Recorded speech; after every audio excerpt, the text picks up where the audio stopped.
আমি সেই জামালপুর চিকনাটি বাপি সাউন্ড।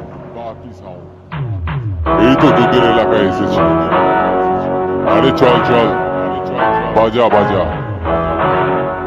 সোজা হয়ে দাঁড়াতে পারিস না, আবার বাপি সাউন্ডকে হারাবার জন্য লোক হায়ার করে এনেছিস।